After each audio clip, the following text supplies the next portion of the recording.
because there is not so much I learn from him sometimes. But I mean, this guy wakes up and tells me, we're ending a year. I know he remembers, but I don't remember. We need to give back to our viewers. So I said, well, what are we going to do? He said, let's go to Nakasero Blood Bank. We donate blood. Well, he put me in his car, and there we were at Nakasero Blood Bank, and we donated blood.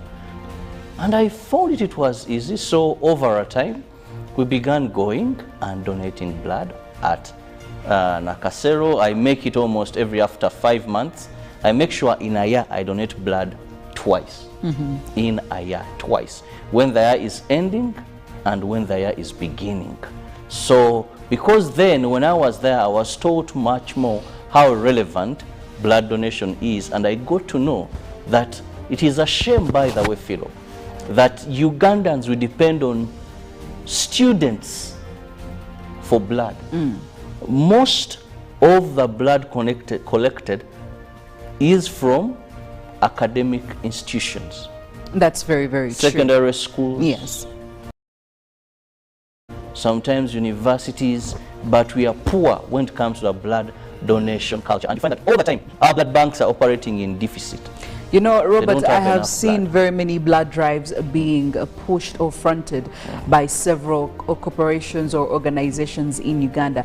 And the turn-up is always very, very, you know, frustrating. And I'm thinking, but most of these men and women are able-bodied. They are in a good health condition to be able to donate blood. Why are you not turning up? And when you interact with some of them, some of the reasons they will give you, you know, they really kill your morale, and they'll tell you, me I fear. That's really not a legible reason, especially if you're in a good health condition to give out blood. I think it's something that we just, a culture we need to really propagate amongst Ugandans. Go give out blood if you can. And you never know, you're saving a couple of people's lives. It feels good to know that you contributed something. And just away from saving people's lives, anybody at any time. Absolutely. You're a potential patient who needs blood. We have mothers. Most of the times we'll think about mothers in labor ward, but you can fall sick and you become anemic. You can be involved in a road accident. And you know, when you're in an accident, you lose blood like nothing, and you need blood. So if there is no enough blood, then they may not have enough blood for you. So, and the good thing is when you go to donate, they check you, that test they carry out. Yes. If you don't have enough blood, it will indicate, and they will tell you, thank you so much for the love and the heart and the willingness, but you can't donate blood. There are a few questions they ask you. So you only donate when it is safe, and they cannot allow you to donate blood when it's not safe for you. So why not save that life? Why not save your life so that when disaster strikes, there is enough blood to save you? Well, there you go. Marlon, good morning. Happy Women Crush Wednesday. Yes, good morning to you. Thank you. Women Crush Wednesday. I don't know, I haven't figured out quite yet who I'm going to be crushing on today, but it is a good Wednesday. And I was just, you know, standing here listening to your conversation about blood donating, and in my mind I was like, I had a bad experience myself. So this one time I went, there was a whole campaign, I think that was at campus. So they called people to go and donate, and there I was, went into a line. And then when I think they first get your weight and all that, so this guy comes to me and is like, look, Molen, you're underweight. I wasn't 50 kgs. Yes. And I'm like, yeah, but I have blood. Yeah, I want to donate my blood. Like, no. You we appreciate the intent, yeah, and you know that. Yeah, but you're not fit to donate. Yes. And that gave me a very, very bad experience. And because I've never had to go back. I feel like what if they again reject me because of my weight? I'm going to be your support system this time round. We shall go there together. Thank you. That would be so good. And also, I also noticed one thing though. At a time when you could become a patient or someone, if you have someone close to you and they're sick and they need blood and you're unable to get that blood in the hospital says, you know, we don't have the blood at the moment. I'm told you're actually able to go with your card, the one you use to donate to Nakasero Blood Bank, and then they can give you that. They can send the blood to the hospital, but they can at least make it a special delivery and say, no, this one is going to so-and-so's patient. Well, I've been a beneficiary of that, so it's actually... That's quite a good system. Yes. I actually liked that system about them, and still, I couldn't donate, but I would advise anyone who can, who has good weight, apparently, to really be involved. It's a very good thing, and you save a lot of lives, because we know that especially the trauma ward, the people that come in due to accidents and all those things, the first thing they probably require is blood. And at that moment, usually the numbers are very overwhelming. We've seen the accidents that happen on our roads every day. When these people are going to hospitals, one of the first things I think they give them is actually connect them to the blood. So you are saving a lot of people, and you never know, because you could have someone close to you that actually becomes a patient. So yeah, I would want to add my voice to that. Well, cancer. Aside from cancer, we are going to say thank you so much for motivating our brother here. Actually initiate this gentleman here to start donating blood. We shall write that on your records. on the tombs. Yeah, there are many more things that are way to come. So. Well, I don't. We appreciate the humility, but no, but of course, must say, it is one of the smallest things that you can give freely, you know, and it is not like it's one of those goods that doesn't have a substitute. If there was an alternative to blood, you would probably neglect and look at the other way. But the fact that we have no alternative to blood, it has to come from fellow human beings. We can't go and bring pigs, goats, or monkeys. So we must join this campaign and push for people to donate blood. In fact, I have seen very many communities that are very generous. Robert did mention one, which is the schools. But also we have seen people in markets, people in these, you know, informal setups. But you, the corporate people, when do you ever donate blood? But we see, because these drives are normally in markets. When you go to Queen's, it's called Queen's Clock Tower? Queen's Sawaya Queen, anyway. I don't know even how that came into place. I don't know why it is called Sawaya Queen. That's something. It was. How? Long time ago when she visited, that's when they raised up that clock. So it's just like yesterday, I went into a very heated argument with one of my colleagues, and I was almost lost my cool. This guy, every time we're preparing to do something in court, he prepares some statements of some authors. Shakespeare, who's Spear, what? So I read the whole thing, and it was full of those quotings of Shakespeare. Okay, I asked him, tell me about Shakespeare. Did the man know anything? He just knows the quotes from the books. And I was really perturbed. Like when you celebrate people, like for example, like the gentleman we lost a couple of days ago, the Honorable Katorubwa. How many times do people here quote such people? They are also authors. Well, maybe the quotes are relatable to the situation. No, they are not. Only that, you know, in Uganda, I don't know how to put it in. It's you have a Miss Chugun who has a book and you can quote. I feel like people who read books understand the message. The person doesn't have to know the author. Maybe the message is relatable to the situation. The message is relatable. So I'm thinking this person quotes the book. And that's deceptive. Not, you know, knowing the author. It is deceptive because it is just being unreal. We are failing to appreciate the things that are closer to us. For example, by the way, like what happened at National Theatre, there are many things we got to know about the late and no one had ever known about in terms of art, creation, content. But also, Felix, we don't write books Some of these, why they are regularly quoted, is they write a number of literature, so you read and you quote. You know, but now look at the late. We don't quote only the written, we quote even the said. Yeah, but more so what is written is more sometimes better off. Anyway, that's why you hear in Shakespeare's book, one of the biggest struggle of Africans, and this one I want to, is that we struggle with inferiority.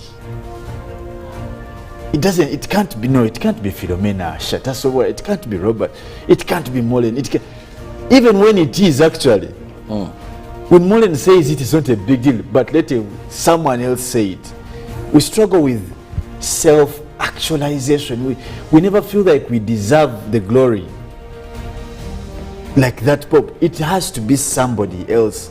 Even when someone does something, when Museveni will do something credible, commendable, it has to be Trump or Biden. So for you, your issue is that maybe we need to make reference to our very own people, because Ugandan people. Everything Shakespeare, and I have nothing against Shakespeare. Okay, now everything we get it. They said, someone has said they're all done.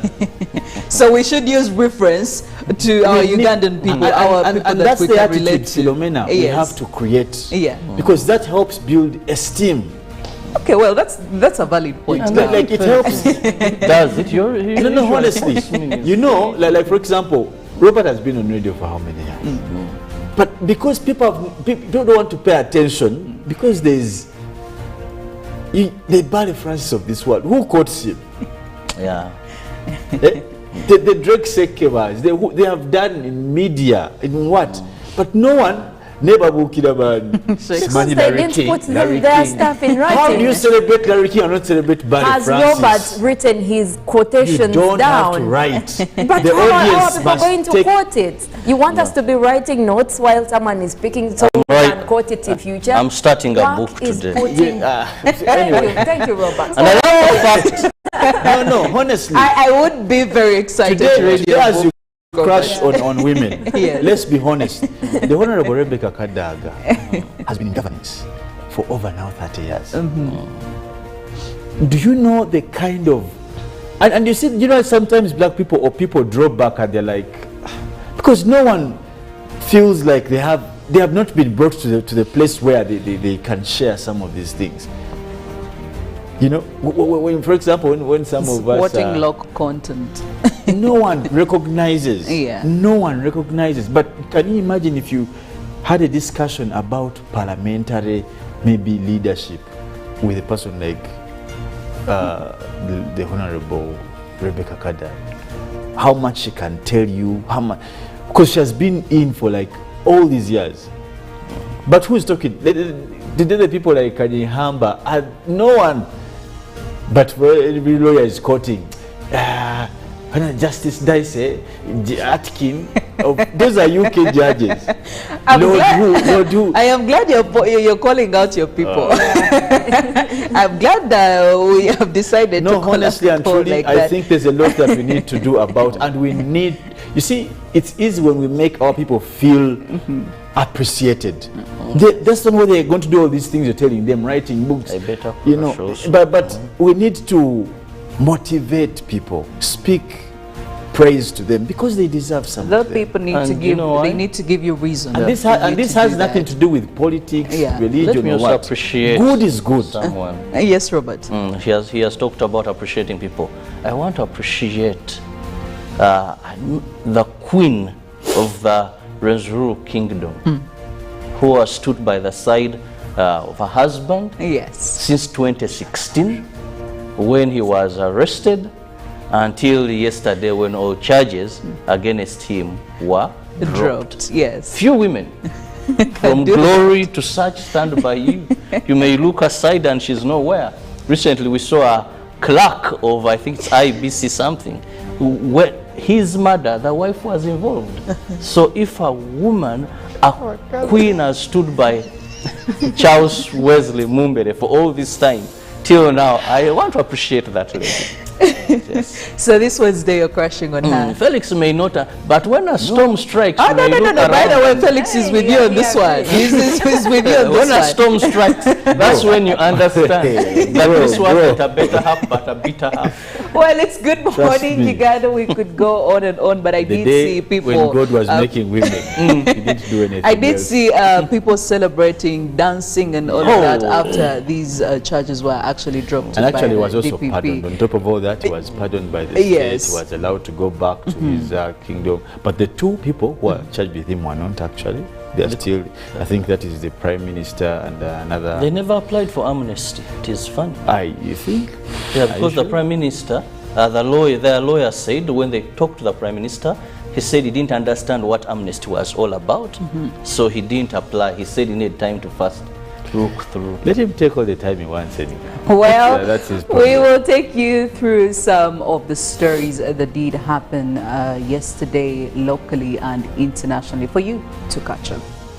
Let me begin with the joy of the people in Kasese, where the International War Crimes Division Court in Kololo withdrew the offenses of, among others, treason, terrorism against King Charles Wesley Mumbere of Rwenzururu in Kasese and 218 subjects. Prosecution asked court to discontinue with the hearing following an application of amnesty filed by the accused to the office of the DPP, which court granted. Kasese district grew into joy and jubilation following the announcement of the release of Omusinga wa Rwenzururu, King Charles Wesley Mumbere Imana Ngoma, and co-accused. Residents thronged Kasese municipality streets, drumming and dancing in excitement. Leaders in the district appreciated President Yoweri Museveni for the gesture. Omusinga Mumbere was arrested in 2016 along with more than 200 of his subjects and has since been under movement restrictions in Kampala.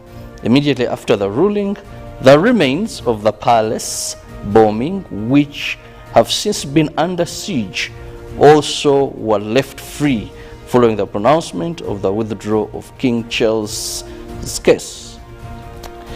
Well, the chairperson, Electoral Commission, Justice Simon Byabakama, has challenged security agencies to observe maximum respect for human rights in the course of their duty during Wednesday's election, which is today.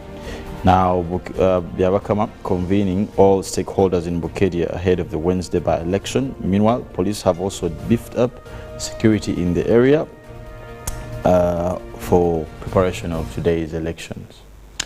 And moving on, the Deputy Speaker of Parliament, Thomas Tayebwa, has launched the Parliamentary Forum on Labour, Decent Employment and Productivity. This would allow for the enhancement of an independent law on immigration workers to protect both the interests of the workers and the employers. Tayebwa tasked the forum to start working on a bill on migrant employment and revise the pay as you earn. Now, the Supreme Court has ordered for a retrial in the High Court on issues of facts in the case of businessman Hamis Chigundu had filed against DTB Uganda and Kenya. However, on the issue of illegalities, court was of the view that there was no law brought or cited to the attention of the court which forbid the creation of the impunged syndicated agency relationship entered into between DTB Uganda and Kenya.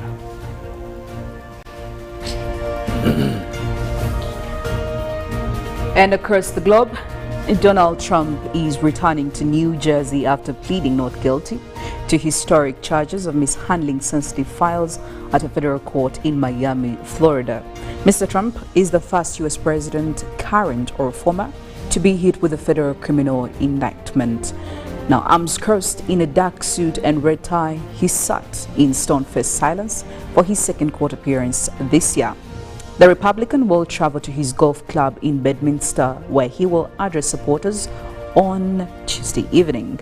Already, club employees have begun preparations for the rally, setting up American flags, bunting, and dozens of white chairs ahead of the appearance by Mr. Trump, who is the frontrunner for the 2024 Republican presidential nomination. Before leaving Miami, Mr. Trump, on his social media platform Truth Social, thanked the city for such a warm welcome on such a sad day for our country.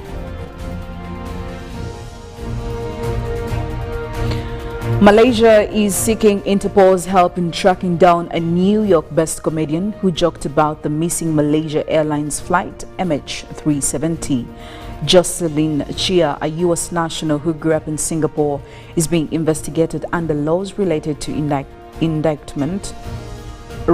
incitement and offensive online content, police say.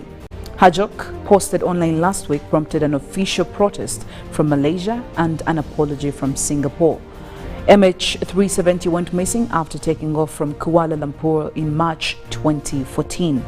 Despite a 4-year search in the Indian Ocean, the main body of the plane was never found.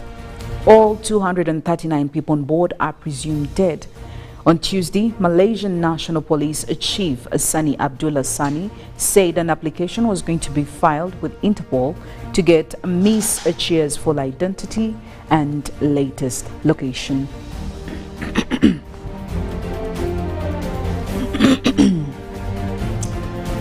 And in Nigeria, a boat carrying residents returning from a wedding capsized in northern Nigeria, killing about 100 people. Police and local residents said as the search for survivors intensified. The boat capsized early Monday on the Niger River in the state of Kwara, close to the neighboring Niger state. Police spokesperson Okasani Aya Ajahi said on Tuesday. What we gathered was there was a boat that capsized and about 100 people died, he said. The victims, including women and children, were returning from a wedding in the village of Ekoti in Niger State, said resident Usman Ibrahim.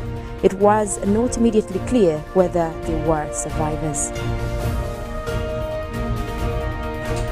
Now, away from that, a shortage of subject knowledge and African resource expertise is hindering in-depth climate change story coverage and telling in African newsrooms.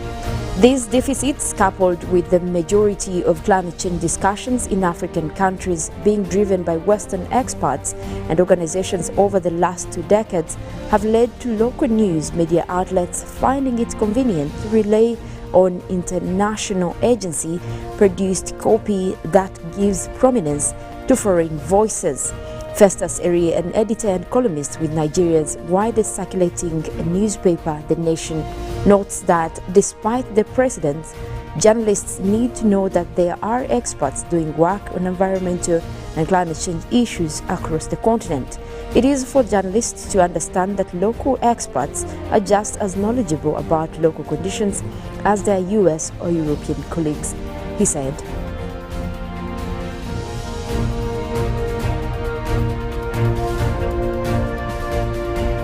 Well, looking at more stories coming in from our dailies, the Daily Monitor. Felix, what are we looking at this morning? Well, of course, in the Daily Monitor, the big headline out there is relief for banks after court rules on harms case. The details are quite still in the papers. Now, also, Uganda's digital land registry system, 10 years later, taking a recount of the same and examination questions and answers as a great package, but now also my COVID-19 symptoms are gone, says Museveni. Renzululu breaks into jubilation as king is set free, and driver in road rage arrested. But also Bukedia goes to the polls today.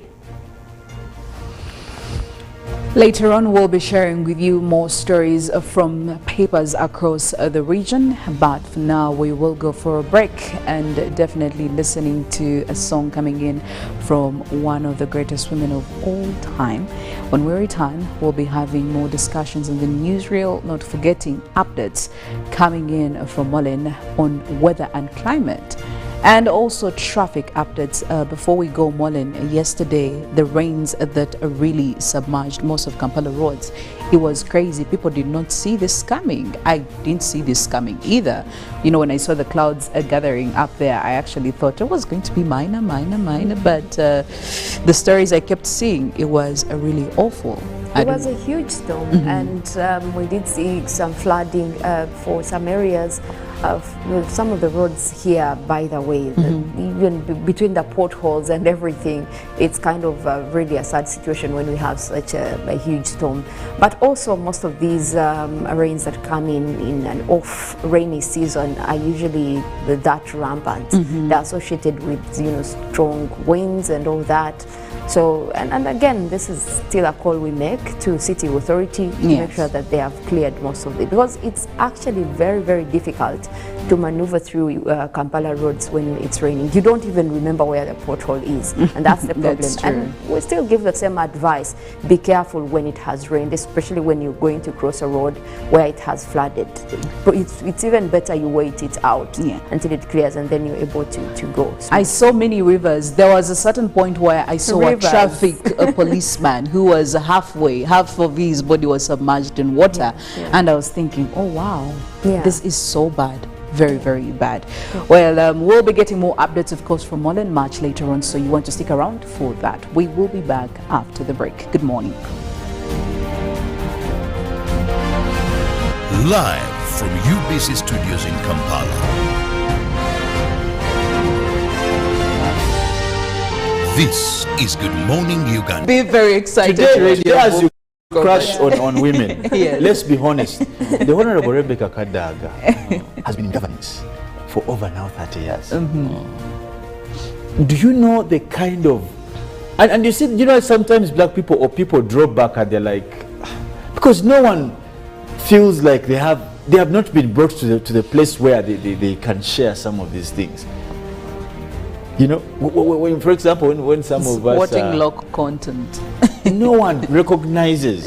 No one recognizes. But can you imagine if you had a discussion about parliamentary, maybe leadership, with a person like the Honorable Rebecca Kada, how much she can tell you, how much, because she has been in for like all these years. But who is talking? The people like Hamba, no one. But every lawyer is quoting Justice Dice, Atkin. Those are UK judges. I am glad you're calling out your people. I'm glad that we have decided to call honestly and truly, like I that. think there's a lot that we need to do about, and we need. You see, it's easy when we make our people feel appreciated. That's not what they're going to do. All these things you're telling them, writing books, but we need to motivate people, speak praise to them, because they deserve something. The people need to give. They need to give you reason. And this has nothing to do with politics, religion. Let me or also what. appreciate good is good. Someone. Yes, Robert. He has talked about appreciating people. I want to appreciate the queen of the Renzuru kingdom, who has stood by the side of her husband since 2016, when he was arrested, until yesterday when all charges against him were dropped. Yes. Few women from glory to such stand by you. You may look aside and she's nowhere. Recently we saw a clerk of, I think it's IBC something, where his mother, the wife, was involved. So if a woman, a queen, has stood by Charles Wesley Mumbere for all this time till now, I want to appreciate that lady. Yes. So this Wednesday you're crashing on her. Felix may not, but when a storm strikes, no. By the way, Felix is with you on this one. He's with you on this one. When a storm strikes, that's when you understand that this one got a better half, but a bitter half. Well, it's Good Morning Uganda. We could go on and on, but I did see people. When God was making women, he didn't do anything. I did see people celebrating, dancing, and all of that after these charges were actually dropped. And actually, was also DPP. pardoned. On top of all that, he was pardoned by the state. He was allowed to go back to his kingdom. But the two people who are charged with him were not actually. They are still. I think that is the Prime Minister and another. They never applied for amnesty. It is funny. You think? Yeah, because the Prime Minister, their lawyer said when they talked to the Prime Minister, he said he didn't understand what amnesty was all about, so he didn't apply. He said he needed time to first look through. Let him take all the time he wants anyway. Well, that's his problem. We will take you through some of the stories that did happen yesterday, locally and internationally, for you to catch up. Let me begin with the joy of the people in Kasese, where the International War Crimes Division Court in Kololo withdrew the offenses of, among others, treason, terrorism against King Charles Wesley Mumbere of Rwenzururu in Kasese and 218 subjects. Prosecution asked court to discontinue with the hearing following an application of amnesty filed by the accused to the office of the DPP, which court granted. Kasese district grew into joy and jubilation following the announcement of the release of Omusinga wa Rwenzururu, King Charles Wesley Mumbere Imana Ngoma, and co-accused. Residents thronged Kasese municipality streets, drumming and dancing in excitement. Leaders in the district appreciated President Yoweri Museveni for the gesture. Omusinga Mumbere was arrested in 2016 along with more than 200 of his subjects and has since been under movement restrictions in Kampala. Immediately after the ruling, the remains of the palace bombing, which have since been under siege, also were left free. Model PDM. Yes, I did, but I thought it was just a talk. No, Sebatia. It is real. I and a few friends together formed a circle, accessed money from the PDM, invested in a portrait project, and now things are moving.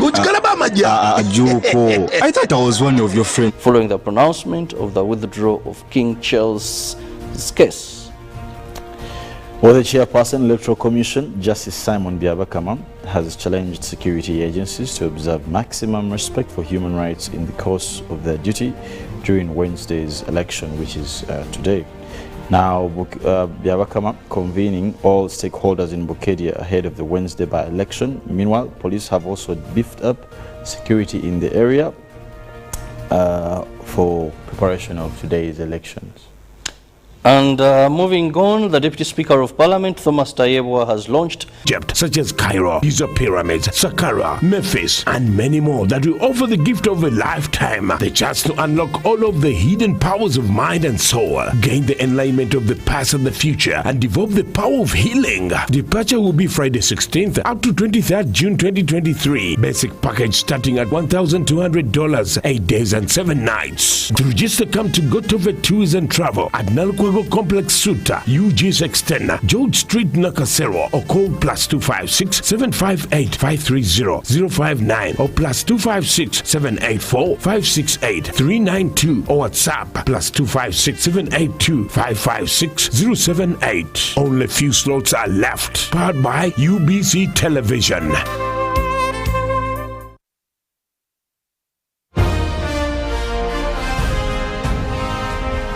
Live from UBC Studios in Kampala. This is Good Morning Uganda.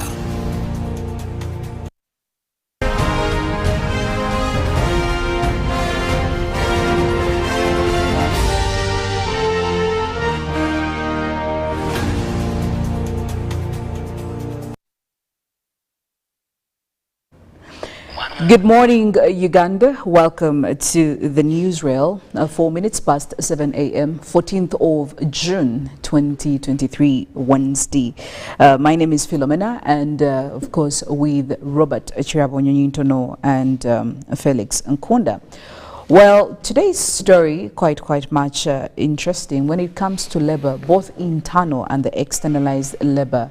We've had prior conversations about some of the difficulties when we look at it critically, when we look at things like productivity, when we look at a decent employment, both for the externalized labor and internal labor.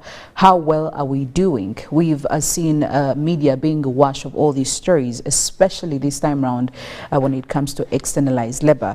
Well, it's no surprise that the Speaker of Parliament, rather the Deputy Speaker of Parliament, that is Honorable Thomas Tayebwa, who came out to launch the Parliamentary Forum on labor, decent employment and productivity. Now, in his thought process, he believes that this will allow for the enactment of an independent law on migrant workers to protect both the interests of the workers and the employers. The ultimate goal is that there is a 50-50 provision for both the employers and the employees for you to be able to deliver, to be productive, but under safe and secure conditions, and also the employee to, rather the employer to get a quality work after the money that has been paid. So we will be having a discussion around that. Creating a committee like this or a forum like this, could this definitely be the answer that we have been looking for amidst the discussions we've had, and you know, coming in from several ministries, to be very focused, actually to be very specific, the Ministry of Gender, Labour and Social Development, where we know that this is part of their docket. The Parliamentary Committee or Forum that was launched by the Deputy Speaker of Parliament, is it the answer that we are looking for? Well, do let us know, share with us your thoughts, make use of our Twitter, #UBCGMU, and you can go ahead and let us know on our WhatsApp platform, 0709 602 592. Well, maybe even before we get into all of it, maybe a clear understanding. Robert, do you think you can actually throw more light on this, especially about this forum, specifically what are the expected roles that it has to fulfill in terms of labor here in Uganda? Well, just to give a slight background, Parliament of Uganda on several occasions has received petitions from a number of organizations and civil society that petition the speaker, or if the speaker, they find the deputy speaker, over harsh treatment of migrant workers. But also, in general, a number of workers have been petitioning Parliament, and you'll hear for any industrial action, these people say they want to meet the speaker, they want to take a petition to the speaker. And usually, things have been handled in a surgical, operational way. What do I mean? That when you have so much returnees, either they are dead from Saudi or other countries, then one member of Parliament goes on the floor and says a matter of national importance, then raises that, then Parliament talks about it briefly, and that comes to the end. Yes, we know Ministry of Gender, Labour and Social Development is in charge of this, and they have tried. But you see, it all comes back to the August House. So the Speaker, in his wisdom, thought it wise that just like we have other committees, because when there's a special committee, members focusing on a particular issue, they find it very easier to look at it not as a universal responsibility of members of Parliament, but these sectoral committees or a special committee be formed to interest itself further into this matter. Uganda, we have so many migrant workers all over the world, but we've only had so many problems with young girls that leave Uganda to go and work as domestic workers. This committee is not entirely restricted to that. However, it is one of the pressing issues that the Deputy Speaker says forced or brought the formation of this committee. Because I want to tell you, even before the year ends, for example, we've had about 3 suspensions where government of Uganda has woken up and said, you know what, we are no longer exporting immigrant workers as domestic workers. Yes. Then they halt that. Then after some time, they allow this to go on.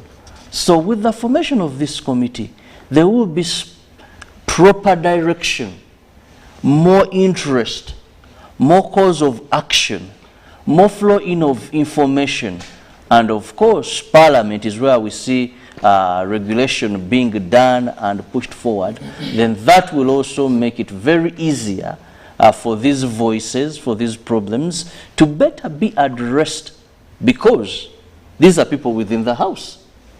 The Speaker, therefore, also will have special interest of something he formed. So it's more of creating more opportunity to address these issues. Because what he says, we should have a win-win for the employee and employer, their welfare, to have proper guidelines, but also to have better follow-up. Okay.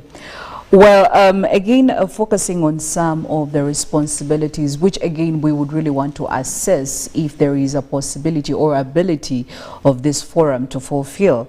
The chairperson Parliamentary Forum on this labor descendant employment, that is Roland Ndiomjenyi, says that the forum is actually focusing on a couple of things. Number one, bridging the gap between the migrant sector, but also prohibition of human trafficking, and also looking at another key aspect, that is child labor. Felix, in your assessment, do you think that we will register full efficacy of this forum, especially when it comes to fulfilling these responsibilities that are expected of this forum that was launched yesterday? Well, there's now, with the launching of that particular forum, there may be a bit of hope. But why? Robert did say something about what has been the normative, what has been the normal in terms of externalization of labor. It has been a feeling like there's no one who cares for.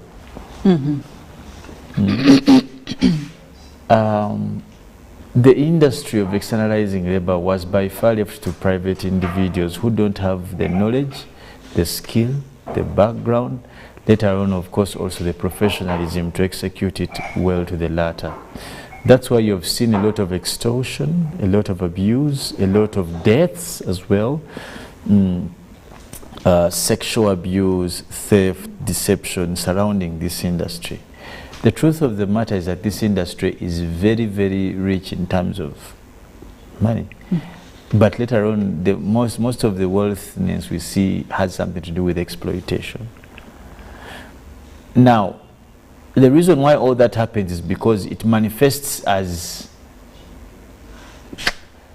this whole thing of externalization manifests as the best alternative to unemployment in Uganda. Because, I mean, when you look at the people who actually vouch for it, are people who have been unemployed for a while, very young people. But also, in addition to that, Philo and Robert, we must take note of the fact that the particular people who are affected in this case are by far informal. I don't want to use the word primitive. It may sound abusive, but they're very much informal, which comes with high illiteracy rates. Now, that in its own self comes with its disadvantages. For example, one, appreciating their own rights. It is very hard for people who don't know what the word even right means to understand that they're being abused. Two, extortion, which comes with desperation. It's something that we have seen very common. But third, the absence of a direct government policy and activism towards aiding some of these challenges has also been a big problem. If you hear most of these stories, you find that government is in the back seat. You find that the individual companies will go and negotiate these deals, come, execute them. Like no one knows. They take people, they train them, and no one, again, from government has no hand in all these things. So the existence of this forum, or the putting in place of a forum to create sanity in this industry has been long been overdue. The only worry here is that, I mean, isn't there a possibility of doing what we have always been doing? Because when we talk about the issue of labor externalization in Uganda, everybody almost knows about it. We have talked about it, I don't know for how long, for eternity. But you can imagine, even after this long, we have never come to a conclusive response to the real problem, to really address the issue at hand, because every other day more tragic stories come out, and even if we come with new developments, you know, we are not very certain that this is the final answer. So there is that mistrust coming in again from Ugandans. I think the question would be the standardization approach. How have you standardized these that you have put in place? Do they either form a legal regime, a policy existence, a standing, or an executive in terms of how do you put it there so it makes conclusive sense? Now, this forum on labor, decent employment and productivity is a good craft to cater for that. Because that means that this matter has been brought closer to the August epitome. Yes. For anyone to appreciate. It can make recommendations, it can make recommendations in terms of policy and even law. But also, we must be able to put in an accounting element for these other bodies away from their association, which is from government, which is probably what we see under this forum. Indeed, government executes its mandates through such bodies.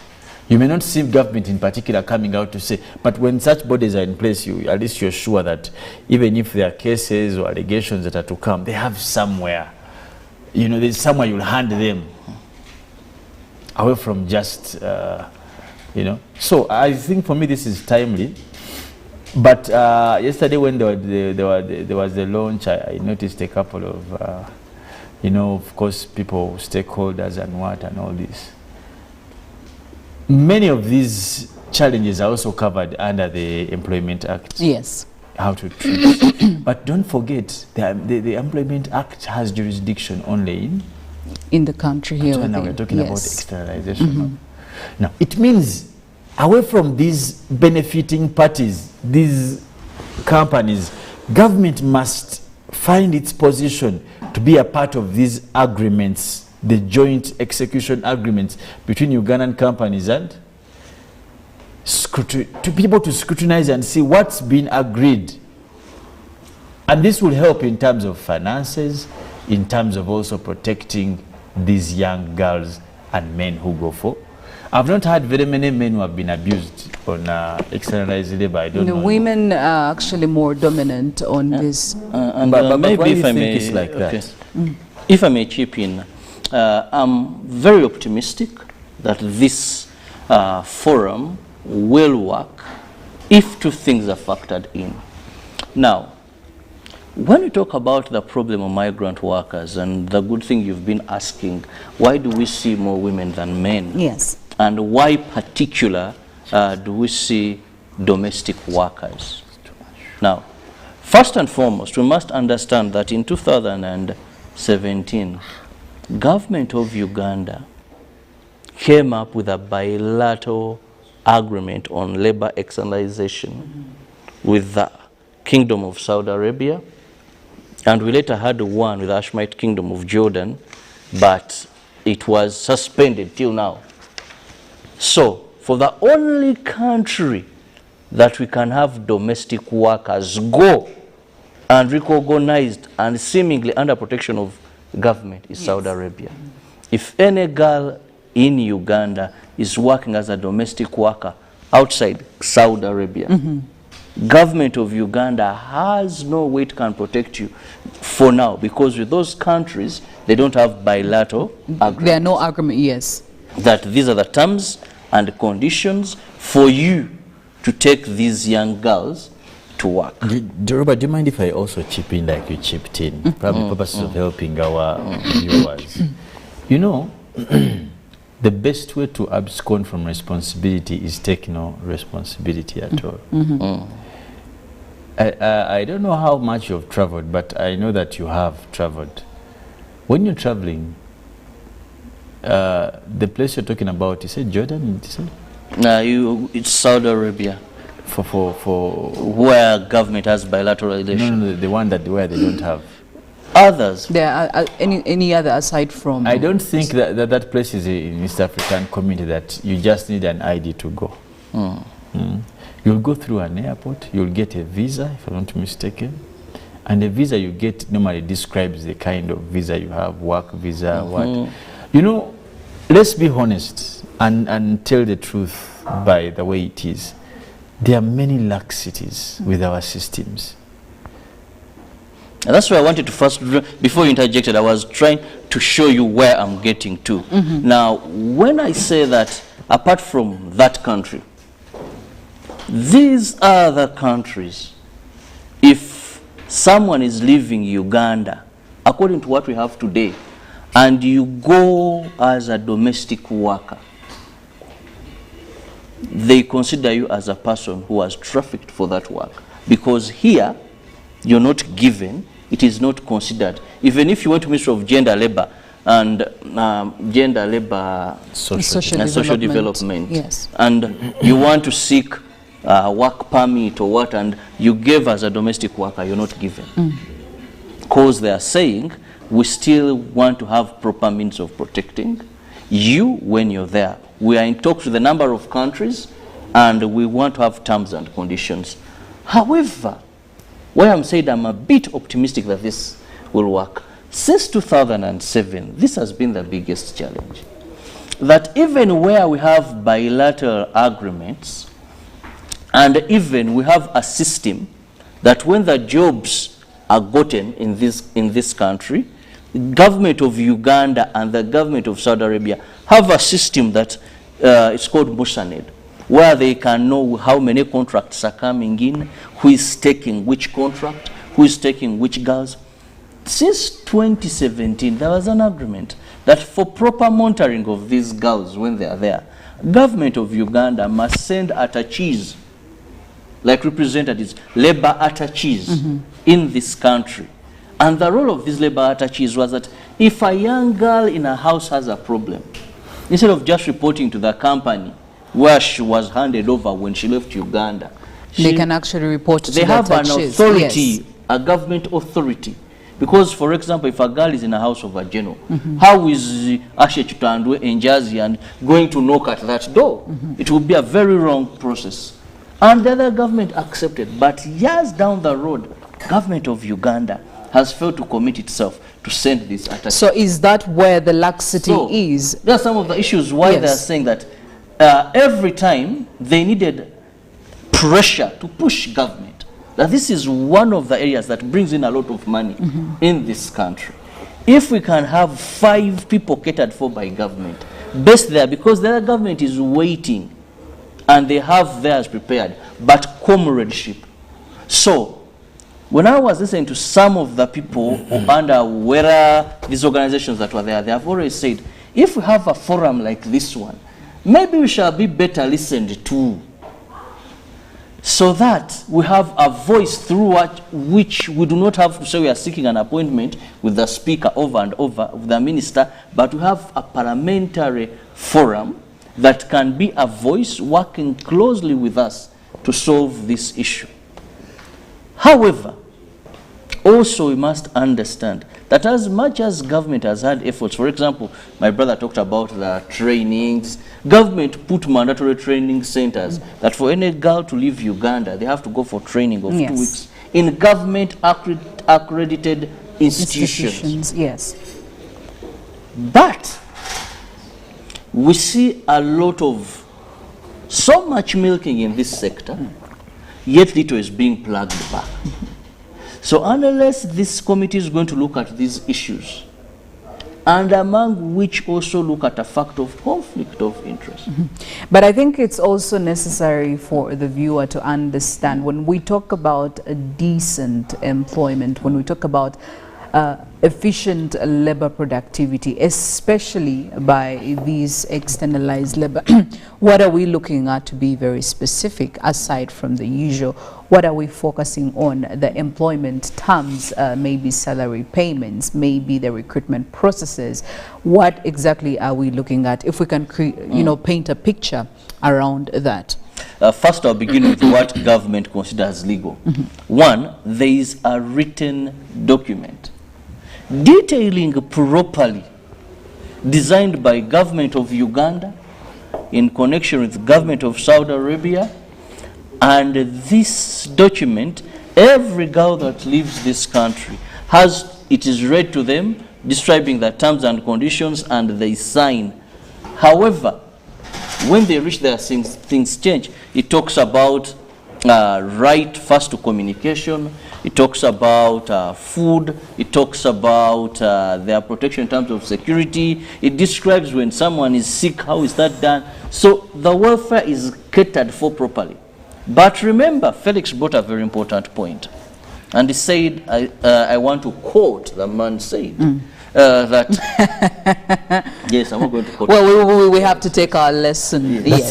That's a good start. Yeah. Keep it coming, keep it coming. He said, the greatest way for you is to ignore something. I think if I got it properly, because it wasn't written, that when government looks, so you have to write a book or something. When government looks, we were there when you were saying it. We were there when you were saying it. Yes. Is for you to abscond and say, because you're in, because you have girls in Qatar, you have girls in Jordan, we have these migrant workers in some countries are in that Arab lands. There are, you know, some countries, Middle East, some that even are strange. You see, Ugandans are everywhere. Yes. You meet a Ugandan in Kuwait, Bangladesh, Abidjan. Says, I'm coming for that. I've been working as a housemaid, and you're like, but you. So. But it's simple because they are neighbors. They're just like when you come to Uganda, you can go to Burundi, you find your way to. So someone will end up somewhere in Zanzibar, let's say, if you came to Uganda. So it's just the same locality. Even those we feel we are protecting under the law, we are not doing so much. Then what about those, Felix, that we say this girl either left on a visiting visa or lied she's going to do something else, but reaches there and she's a housemaid, and when danger comes, still they have to come back. These stories come all over the media. From wherever they are, guys, yes. Let's be honest. You know, let's not look at this as their problem. The formation of this forum and many other institutional forums that have been trying to put in place try to make it look like it is their problem. Yes. You know, these. Why didn't you go through legal means? Exactly. Now you're going to a series of trafficking. What? Yes. Tell you what. All these challenges are out there. But if you get the stories of this, if you've been privileged, actually, if you've gone through Addis Ababa, you've gone through, is it the Qatar, the big airport in Qatar, if you've gone through Dubai airport, you'll meet very many Ugandans stuck there. They have no way. They want to come back, but they are stuck. You meet them, then they start speaking Luganda. So you can actually easily relate to them. And they normally know how their colleagues look like. Mostly women, they sleep there on airport. Some of them are arrested. What? This is not those people's problems. It is, you see, in the absence of an alternative, when people leave this country, and by the way, don't be deceived, only that you don't have, people are not telling you the truth. Even when you go to Europe, yes, when you go to the UK, the US, the kind of work Ugandans are doing, you'll be shocked. Australia, New Zealand, it's a general problem. Only that our focus is here because people have flocked there, so many. And we've received so many. And there's a lot, and these people are willing to talk, but other people are not willing to talk. When you go to Europe, people don't talk a lot about what they go through. But I've met people who have been victims of racism and they're in hospitals. All these challenges, but the general problem for us, I think we must agree to form a center place to assist our people who want to go abroad. Shouldn't that be the responsibility of the central system here to protect its people, nationals, wherever they are? Absolutely. Even away from the country, being in Uganda. Like, you remember the case we had in China? They say when you go to China prisons, you'll be shocked the number of Ugandans who are there. Some of them they make these offenses ignorantly. There's no, I'm not saying government may not do miracles in terms of externalization of labor, but who is taking these people? You get the burden off yourself, put it on that person, press hard. Do we have statistics for Chidabo? Chidabo takes about 2,000 people annually. Do we have those statistics? Do we monitor how Chidabo takes where these people? You don't have to be there, by the way, but press this person. But people here form companies tonight, then in the morning is another one. But they have licenses. Then you ask, how do they get licenses? Well, there's a company somewhere in Mwenga which had become a problem. Yes. They freeze people's money. It was registered and suspended forever. But after what happened? A number of complaints.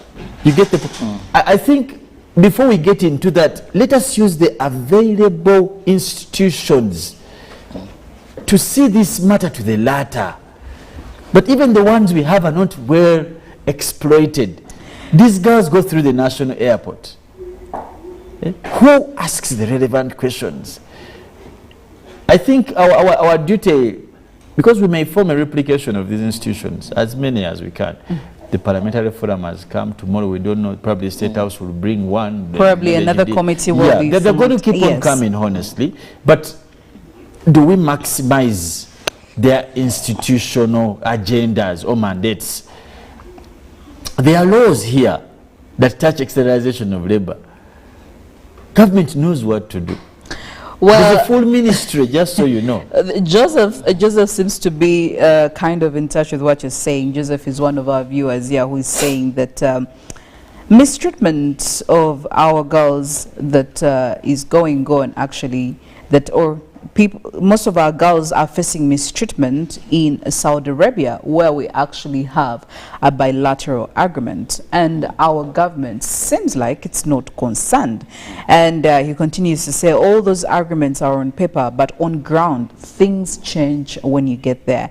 And here is another interesting submission that he puts. He says most of the labor recruitment agencies are owned by the big people in government. That's why they are always unheckled, regardless of the too much cries that come from those workers. So are we looking at an issue of double standards? One time, I don't remember which daily, and I want to say that was a heroic move, came out and published these companies and their owners.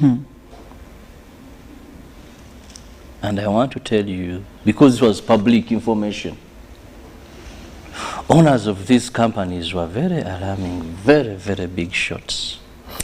And we know sometimes that in third world, let me not only generalize this Uganda, in third world, we have influence, meddling, and peddling in issues. Felix talked about a company that took long to be suspended. It was all over the media, they have done that, they have done this, but for over about 3 years, until I think it was State House that intervened in this matter. Remember, it was Madama Nakalema, and we saw at least relief. Now, when we talk about so much agreements on paper, but not being implemented, that brings us back to us being ill-prepared as a country and not prioritizing this sector. There is a country called the Philippines. It has been in Saudi Arabia for the last, I think, 40 years. In labor externalization of domestic workers. The Philippines has almost like a full ministry in Saudi Arabia. These attaches we are talking about, they're everywhere. That when a Philippine girl gets a problem in someone's home, they have numbers they are calling of a Philippines authority based in Saudi Arabia to come. They follow up. They invest so much in this, in the welfare of their people. Now, let's come back to Uganda. Uganda, I talked about attaches. How many years back? From 2017? None has ever. Last year, when there was a hype of these cases, I saw a minister for General and Social Development, Peter Mongi, fly to Saudi with a committee of a number of commissioners. I think it was a 3 or 4 days visit. And she said, we are going back, and within 2 months, all these issues are going to be addressed. Months down the road, we have not moved significant steps. But also I've talked to some commissioners, names withheld, and they have said, but Robert, how much is given to us? Even just this effective monitoring and saying, deploying these people, our budget is so little to do that. Yet this is about the top earners of foreign exchange in this country and contributors to revenue. Labor externalization from these girls is among them. So we need, I hope this committee takes that task with a lot of seriousness. We don't see just allowances, trips, meetings, but with a lot of seriousness that it deserves. That is very important. And then pushes government to put in place what was agreed upon and is on paper to safeguard, to protect the welfare of these girls. But even as that is done, there is still a pain I have on my heart that most of these girls that have ended up in other countries, we seem to do like this fellow.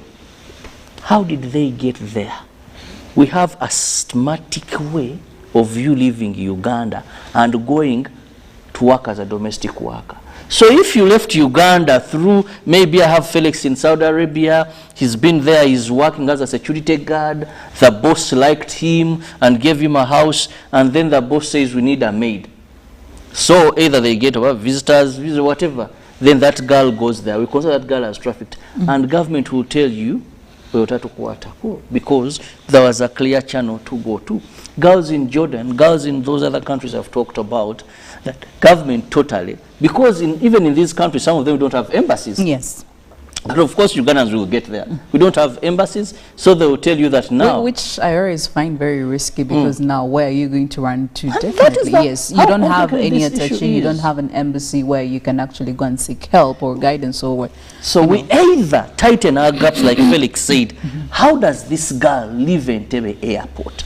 We have ISO, whatever, all these security agencies are there. How was she exited with our passport? Then she ends up in that country doing that work. But also, Philo, yes. You know, why we must focus on standards? Because we can't be everywhere. And by the way, externalization of labor doesn't have to be through an institution. I think you may actually you can do it on your own. Yes. That's one thing we must make correct. It doesn't have to be through a company. No. Many people are all over the world and they just travel. However, for us, what we care about is your protection. Yes. Wherever you are, yes. Because that's our duty as a country. Now, how do we care for that? Putting in place channels for you to communicate when there's threat, and all of you who have traveled, you see this. They ask you some questions. You know, people have been denied to travel. That can happen. It is illegal. Even here in Interior, they say, no, you won't be leaving. How did you get the visa? Some people have visas. Chirabo, go and get for us visas. Now, people know that I'm going to work, I have visa, I have visit, I have tourism. Yes. Same way you're going to stay. Do you have a job? No, I'm going to look. But your visa is saying you're going to be a tourist. Yes. Some of these things, but the people we have in some of these places, the things they are looking out for. Look at how many we have in Dubai who have overstayed. In their luggages. That's it's too much weight. I don't know. People think that the only thing I have to do at the airport is measure weight of migugu. Revenue to but these are some of the things we do. Even these girls, when they come in a group of 100, ask them. Some of them are being forced. That's why they go there and they don't perform and they are beaten. Some of them are being punished genuinely. Some of them are thieves. You're taking thieves in these Arab people's homes. You're taking people who have problems. I meet these people, I'm telling you. You ask these people, where are you going? I'm going there. To do what? I don't know. I don't know. They told at that point, you're mutwala wa. One time I was on a flight, a girl came crying for 6 hours from Doha to Entebbe. The whole plane was tormented. And people, what's wrong? Because the plane had many Ugandans. I don't know what had happened. She said, sit there, what you just sagala. So these are things we need to ask. But people at the airport, Boba Manyogu, Odawa,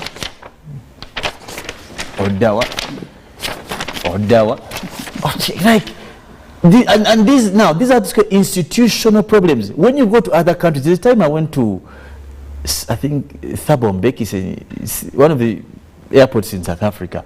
Those guys asked us questions. They South African guys. And then one of my colleagues were like, but the man said, I'm doing my national duty. I was so happy by that statement. He said, I'm doing, because he delayed I for need to about 40 understand, minutes. yes. And he asked Wathripo, he asked individually, why are you going? What brings you here? Then we had to bring out the Law Society cards. Well, it's like, oh, so you're professionals. Are you going to work? Are you on no, we are here on a holiday. Oh, a holiday. Where exactly? But even at the board of Rwanda, they will ask you why you're going to stay. They ask all those things. They will can ask you have the a phone people who are person? expecting you. Can we get in touch with them? But they will here, all the phone we are calls, very yes. casual. And I'm telling you, if you go and stand in the line of these girls they are taking out of 10 girls, one will not be willing. When you ask them, now, you're sending someone to work when they're not willing, their mind is not there. So these things can be avoidable. But that's why I told you, the formation of the forums, committees, and what, are not the entire solution. Probably we need to train better the people we give jobs. And that's what I always say here. We need to put this thing called tribalism, friends, families, out of how we employ people. We are having wrong people in government offices. For me, that's one of the biggest challenges. People are being passive about work. Like, the only thing they're looking at is, was a biddy, it's whether they come. Well, the hope and prayer their focus is about, and also how do they reap? Because most of these are not out of ignorance sometimes. It's not out of ignorance. Most of what we look at, mistakes or gaps, are not out of ignorance. There are person that these companies do some of these things, that a person goes through an airport, but away from the three you've mentioned, also about money. Influence. Well, if we decided to get into these public offices, I mean, there is a lot. I'm saying. We just need to streamline how public officers are working. Well, and this cuts across Philomena. You go to most of the government institutions, people are so unintentional about their actual execution, and it's not exactly. That's why we have lots this has been one of the mishaps. biggest complaints we have been having in all these public offices, where we know that we have the wrong people doing the ideal, supposed or right job. So it's not clearly right. there is a lot of streamlining that has to be done, and I do subscribe heavily to the whole system of standardizing processes. Just employ the right people at the airport. Well, for example, some social workers, ask these people the right questions. We'll leave the conversation at that, but Molen is coming in with more on weather and climate. Good morning, Uganda.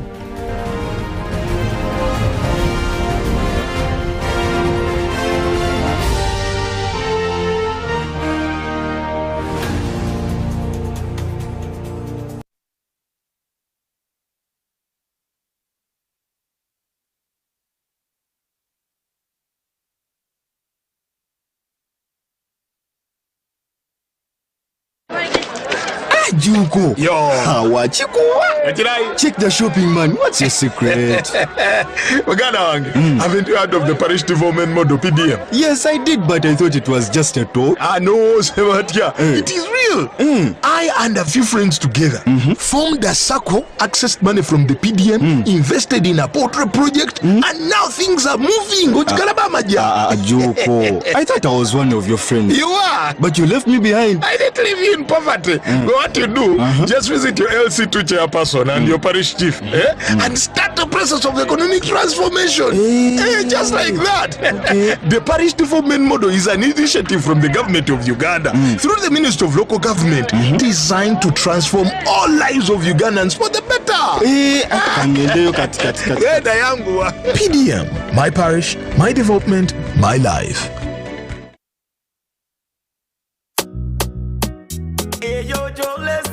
Yange irisiti, tumpa bidara irisiti. ojja kumpa irisiti tompa birala irisiti ojja kumpa irisiti tompa birala mpa irisiti yange. That's right. Insist on getting your e-receipt. It's your ticket to fantastic prizes, including motorbikes, laptops, fridges, and a fully paid 6-day safari for 2 in Uganda. Take a picture of your e-receipt, upload it to the URA website or mobile app, and you could be the lucky winner. The more receipts you upload, the higher your chances of winning. Terms and conditions apply. More details on our social media channels. Uganda Revenue Authority, developing Uganda together. Jerry con. Jerry con. Hey, Master Blaster. Touch him, man. Bang Jerry con with muscle. Those ones who say go for you only.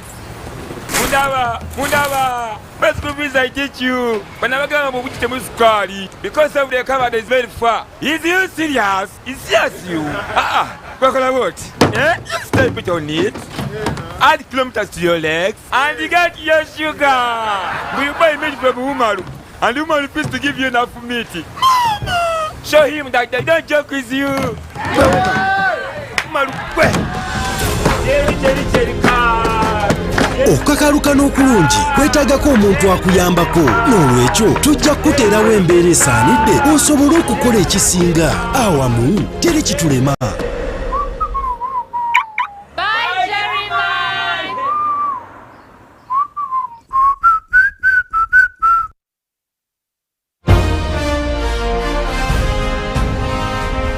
Live from UBC Studios in Kampala.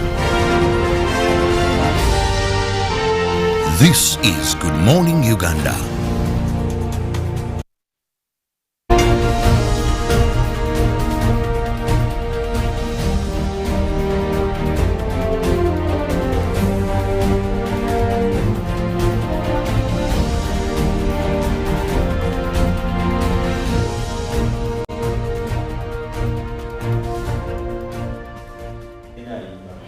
Well, good morning, Uganda, and thank you so much for keeping it here at UBC. We're looking at the traffic tips for this morning. You might want to consider some of the roads, you know, usually after some heavy rains, they do get to be a bit stiffy when it comes to traffic in the morning. But some of the roads that you can be aware of, if you're using highways, for example, we're talking about the Kampala Northern Bypass, it gets quite easier over there. But then again, you have to remember that connecting from the highway into some of the connecting roads, if you're headed to the city center, that's where you usually have the traffic, some intense traffic, so you might want to calculate the time that you will be using over there. But also looking at some of the roads like the Kampala Jinja Highway, same story. If you're connecting onto the main highway, you know there's going to be a little bit of traffic there, so those are the ones that you should be aware of. And also you have to look at the connecting roads. Usually this you can also intentionally calculate your time around that if you have to be somewhere so that you do not get late. But also away from that, we want to look at the weather situation. Yesterday we did see quite some heavy showers coming in across Kampala, and this is also according to the forecast that was given earlier for this month, looking at some of the areas that might be dealing with heavy rains. And of course these are usually bringing in flash flooding for several places, especially the low-lying areas around Kampala. And still, that is why we're giving in advisories to city authorities and responsible organizations to be considerate of areas that are usually hotspots. We've looked at for example, areas in Bwaise, Kawempe, you know that when it rains, these are going to be stiffy. And also, that was also yesterday across Gava Road, areas around there where there were heavy rains, and we did see flooding across some of the roads. So still, there's going to be rains, especially when you're talking about areas around Lake Victoria. And that is where Kampala falls in, areas of Wakiso and Tebe Mukono. This could still be get into flash flood. So we still do advise advised City Authority to be getting onto the idea of clearing drainage channels, especially so that some of these waters can go downhill, and obviously that will bring in a little bit of movement when it rains. Even within a small time, you could find a small storm actually can create flooding because we don't have enough drainage channels. And also we have to remember that we have gotten rid of the water catchment areas around the city, and we're talking about the swampy areas. So as long as those are not there, we have to consider that we might need to also get ourselves in a situation where we can, live with this. But also away from that, if you look at situations that have been happening beyond our borders, we're still looking at more severe storms that are intensifying. And just yesterday, what is coming in is that now there is a severe cyclone that has hit India. And so far, it is even forecast to make landfall on Thursday, but it hasn't even made landfall, and we have seen catastrophic events coming through from that cyclone that is hitting the northeastern part of India. And so far 7 people have been reported dead due to this cyclone, and of course also a lot of evacuations are going on now. It is reported that 4 boys drowned in a rough sea off the western part of India, and that was parts of Mumbai as well as of Tuesday. Yesterday we also did look at much more of the evacuations that are being done right now. This is classified as being one of the very, very severe cyclone storms that could be hitting India, and this is in the Gujarat province and the Karachi province. This is the second time they are seeing a cyclone like this, and meteorologists do predict that there will be maximum sustained winds of speeds 125 to 135 kilometers per hour. And of course this could be looked at as one of those severe ones that are being intensified by the monsoon winds that are coming in at this time of the year. So this is what is scaring the entire place. We did see the state coming out to say evacuation should be done earlier due to the forecast that was made yesterday, indicating that this cyclone will make landfall on Thursday, and this will cover at least 2 provinces. So they are bringing in all the efforts, and the intensity is already high even when it is still on water. If you look at the projections that have been done, now some of the shelters have been put across for that is the Joy cyclone that is likely to make landfall, and already people have started flocking the area. And of course also if you look at the track that has been put across through the efforts of the Indian Meteorological Agency and the World Meteorological Agency, this is expected to be a very, very severe storm. And of course we could be seeing a lot of catastrophic events. They are already relating it to one of the cyclones that hit that was in 1998. That's the last time they saw such severity.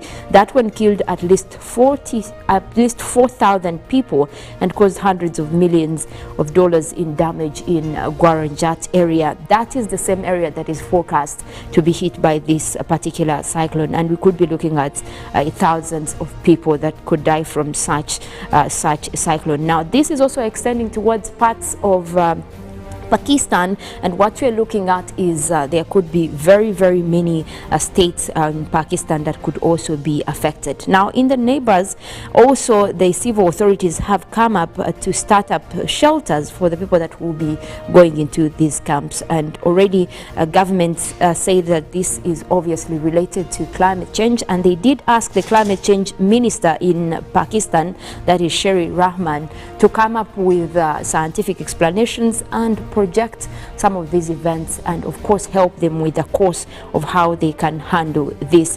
But about 100,000 people will be evacuated by today, according to the information that just came in early this morning, and they have also suspended operations across ports, across islands that also could be affected by this. We're also looking at some of the industries that are close to the coast that have withdrawn their operations over there, and they are calling on the neighboring states also to look at areas like Singapore to be aware of this, and also suspend operations when it comes to coastal areas. This could be one of the severe ones, and obviously needs all the states from Singapore, Pakistan and India to prepare for this. The World Meteorological Organization did also come up earlier this year to talk about intensity of some of these storms or cyclones that are getting also linked to climate change. And we've also had a report especially concerning the occurrence of the El Nino event this year. This will be affecting the world differently, and we're already seeing signs of intensity in some of these events that are related to that. Now we want to come back home here and look at what is happening across the country. We'll be looking at the forecast for today, and that is coming in from the Uganda National Meteorological Authority. Look at the weather that we are expecting for today across several places, but also what is happening in terms of temperatures. We start off with the central parts of northern Uganda, where we have Jumani, Gulu, Kitgum and Padel. We are forecasting a mix of clouds and sunshine, and that will be coming in at quite a warm morning, that is 28 degrees. Also looking at southwestern Uganda, Mbarara, Ibanda, Bushenyi and Rubirizi, we're forecasting a mix of clouds and sunshine, starting off quite hot as well, 28 degrees centigrade, but we do expect that that area will have a few rains come through. That will be later in the afternoon. The western parts of Lake Victoria, we're looking at Masaka, Kalisizo, Sembabule and Rakai. We do have isolated showers in the forecast that will also be coming in later as the morning progresses, starting off with a warm 28 degrees. And we look at the eastern part of Lake Victoria Basin. We do have Tororo over there, Busia, Iganga and Jinja. That is also likely to start off with mostly isolated showers. Those will be starting off at 27 degrees centigrade. That system is expected to kick in mid-morning, crossing over into the afternoon. Eastern Uganda starting off with mostly cloudy weather that will have intervals of sunny conditions as well, and the temperatures are also quite high this morning. That is at 28 degrees centigrade. The eastern part of central Ruwero, Woblenzi, Bururi, Nakaseke, we're looking at a mix of clouds and sunshine. Also quite a warm one this morning at 28 degrees. We do expect that we'll have rains kicking later in the afternoon. That is across much of the central region. Across the Elgon region, we're also starting off with mostly sunny morning over there. Temperatures are quite chilly though. We have 25 degrees centigrade. We also expect that we might have development of wet weather activities that will be later on as we head towards the evening.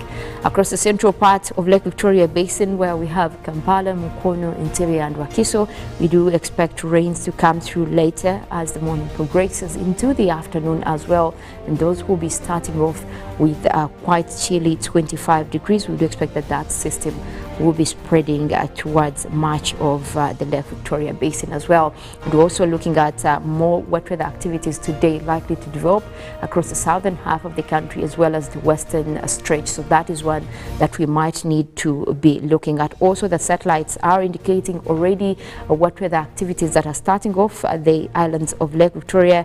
That is starting off 1 hour ago. Even up to now, we're looking at much more of that propagating, especially over the southern half of the country. So that is a system that could also be connecting through into the afternoon.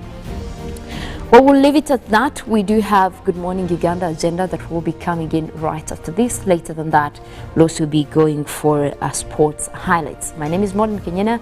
I want to wish you a good morning.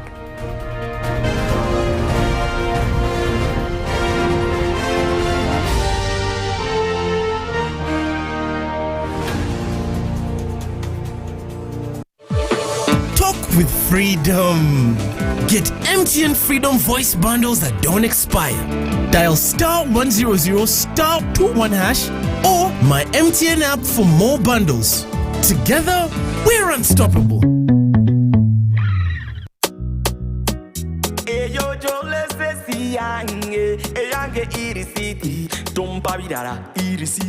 Ojja kumpa irisiti tompa bidala irisiti ojja kumpa irisiti tompa bidala mpa irisiti yange. That's right. Insist on getting your e-receipt. It's your ticket to fantastic prizes, including motorbikes, laptops, fridges, and a fully paid 6-day safari for 2 in Uganda. Take a picture of your e-receipt, upload it to the URA website or mobile app, and you could be the lucky winner. The more receipts you upload, the higher your chances of winning. Terms and conditions apply. More details on our social media channels. Uganda Revenue Authority. Developing Uganda together. I'm Atoaz Ronald, supervisor at Chiteria Presidential Demonstration Farm, Maige District. We train farmers, we handle interns. There are some people around who have emulated what we have been doing at the farm. They have been given the testimony to have improved their earning and standards of living. So for those who are there out who have never been at the farm, we welcome you. Nothing will charge you. Come at the farm, have a study, then you can choose the enterprise you think.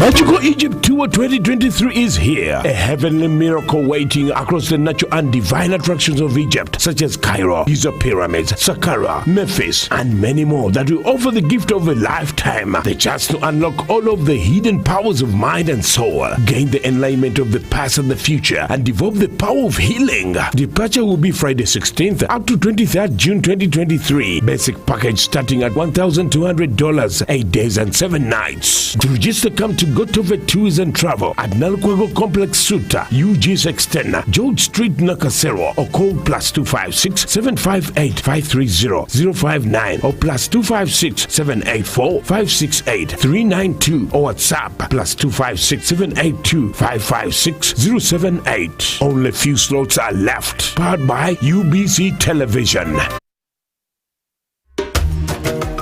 Mukoke Fish Farmers Association tuli balunzi ba byananda ebyebika ebisatu omuli Miracap, tilapia oba engege ni catfish twete male.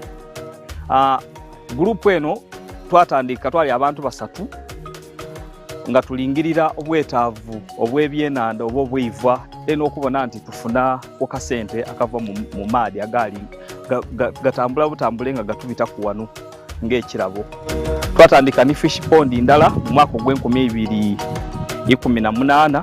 Twebaza fisheries officer ni district ya Bugiri babanga batulagirira kusaani fish farm ebwikwe ni side day ndeyo twabanga tusobola okufuna kwetusaako obugege obwasooka era mu mwaka ogwali 2020 awo basobola okubanga batuwaayo ebyenanda emitwalo $40 okuva mu operation Werese Creation.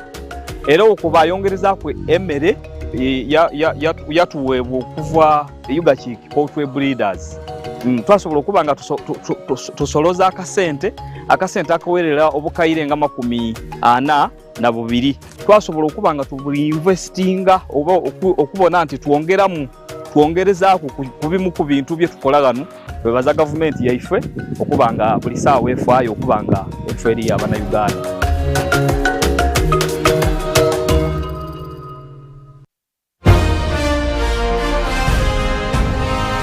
Live from Now Avenue in UBC Studios. This is Good Morning Uganda.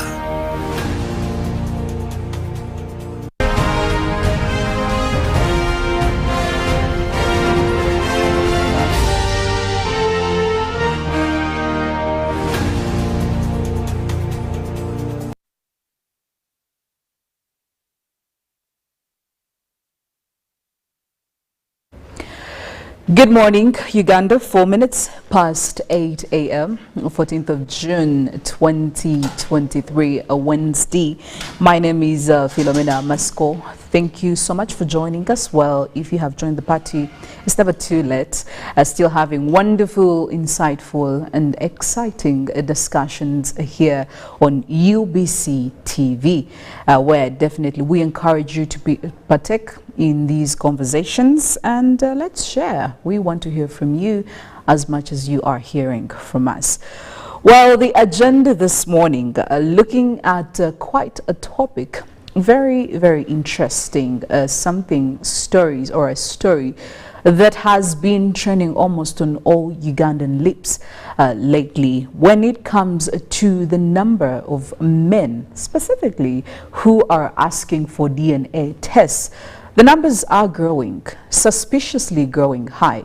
Very many questions are being pushed out into the public, coming in from the public itself. It's no wonder that we are having also the government institution, that is the Ministry of Internal Affairs, coming out to make statements or to make it known to us how actually the numbers are shooting up. Questions like, why is this happening? How big is the problem? What's causing this? Is there an implication of this? Is there an underlying picture that is being painted as seeing these numbers going up? All of these questions definitely are some answers we would love to get to. And today, this morning, I'm very happy and excited to be joined by the spokesperson for Ministry of Internal Affairs, Simon Munday, who will be giving us quite a number of insights and maybe some of these answers that we have been looking for. Simon, I'm so happy to have you here. Thank you, Philomena, and good morning, viewers. Glad to be here this morning. Well, I can tell you for sure that just like the viewers, I am very, very, very excited. I want to hear what's going on, what is happening, why are numbers in a span of just 7 days, you're looking at about 40 people, 40 men coming to ask for DNAs. Now, in case you don't know what a DNA is, well, Simon here will be telling us why a DNA would be taken and what it is exactly. But before we get into all of that, I'm encouraging you to continue submitting your thoughts, your opinions on our socials, Twitter, hashtag UBCGMU, and our WhatsApp platform is also very open for your usage, 0709 602 592. Well, Simon, I would love for you to help explain what a DNA is, and maybe you can proceed to let us know the connection between the Ministry of Internal Affairs and DNA tests, because again, I believe that is something we'd love to understand. Thank you very much again, Philomena, for the opportunity to have me here this morning. Maybe to begin with, first of all, I would like to thank the public out there for having, I think, woken up to the fact that these issues of analysis of what we refer to as DNA, but specifically paternity tests, is now coming to life. We have had quite a number of people approaching us at the ministry headquarters in as far as this topic is concerned. But specifically DNA and especially paternity tests, these are analysis of the genes. This analysis of genes is done on people who are suspicious about, especially the children who they claim to sire not being theirs or being theirs. So what they do, tests are carried out. There's a scientific analysis that is done in the laboratory, and this analysis is done to link genes between the suspected parents, especially in this case the fathers and the children. I am saying the fathers because the fathers are the ones that have... We are seeing an increase in the men, the fathers specifically, yes. I have not seen even a single lady coming to ask about DNA test. It has been the fathers. And these tests and analysis is done by Government Analytical Lab. It is a directorate that is under the Ministry of Internal Affairs. Why this analysis of forensics done by our lab, which is specifically under the ministry, one would ask that why wouldn't this lab be under the Ministry of Health? Yes. But there's nothing to do with health with this lab. Mostly it is to do with the dispensation of justice.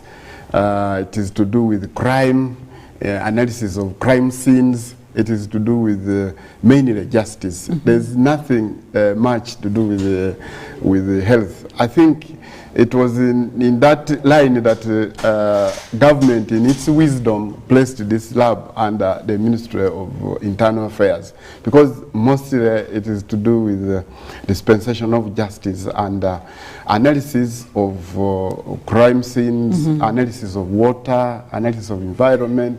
By the way, it does a lot of things. Yes. It has various divisions. That is toxicology.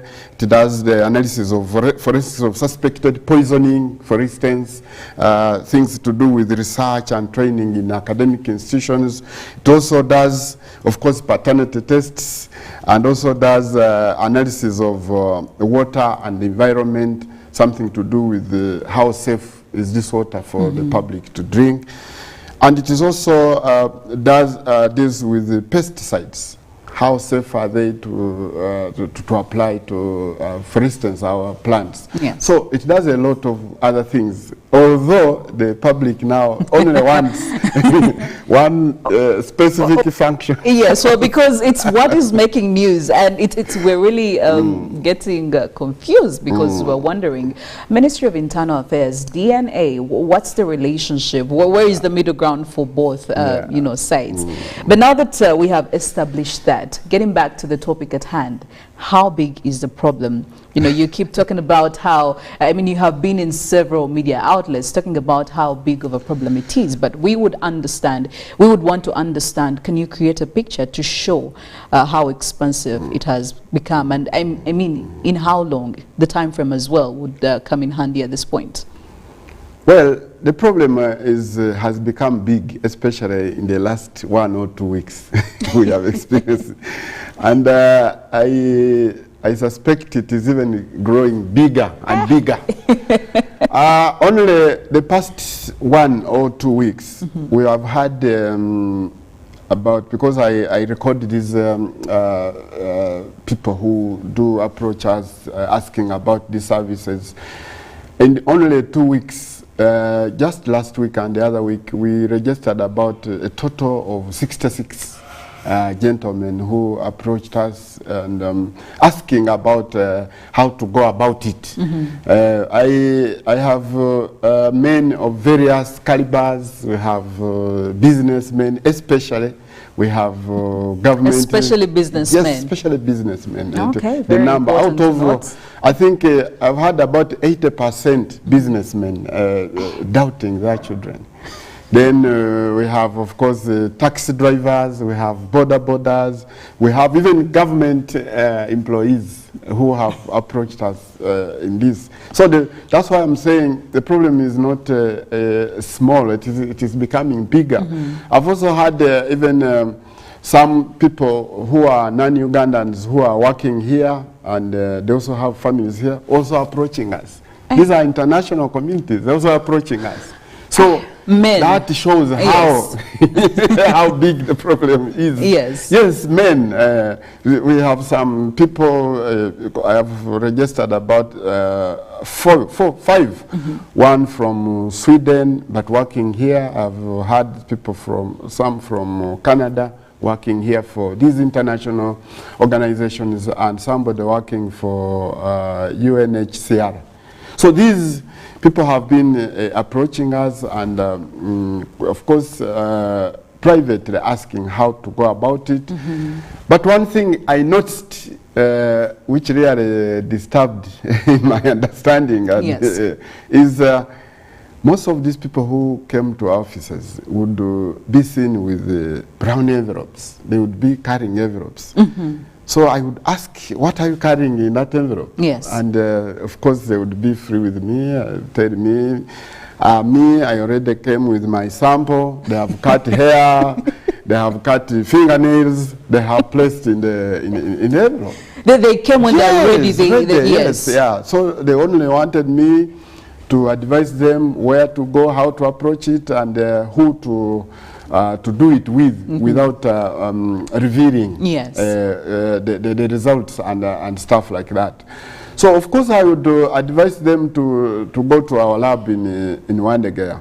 But when I talked, when I had a conversation with our experts in the lab, it is not right for these gentlemen who approach us to collect the samples themselves. Yes. Because, you know, they do it. One of them actually confessed to me that he timed when the children were sleeping, and he literally went and cut off the hair when children were sleeping. Yes. When his wife, I think he tiptoed to the children's room when they were sleeping, cut off the hair, placed the samples in the envelopes, and he had written a name on each envelope. Yes, to show that this sample belongs this one, you know. Yes. So I saw something really unprofessional. And for our lab in Wandegea to do professional work, they would require that for you to be able to do a DNA or indeed the paternity test, they would require you, the father, to agree with the mother, yes. And then you take your kid to the lab. Because the irony here is now, most of the men who are coming to us, they do not even want to know that the wives are aware of it. They want to do it behind. Oh, in secrecy. In secrecy. Yes. Some of them even don't want the children to know.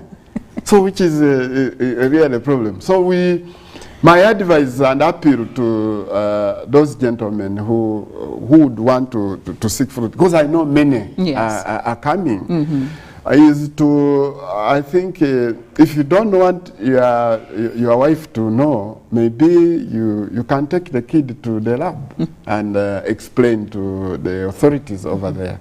I think maybe they would understand, because if we insisted on having the father, the mother, and the kid going to the lab, I think we are not going to achieve it, and hostility in families is going to increase. Yeah, but it's legal. As a father, I could actually carry my child to the lab and do that. Yeah, it is legal. These services, that's why the government placed this without having to bring along the mother. So it's just morality or procedures versus legality. It would be really proper for you to have the well, it makes sense. You know, but it is quite a problem. Yes. One of the gentlemen, you know, I can't reveal names here. Absolutely. And things, because this is done in confidence.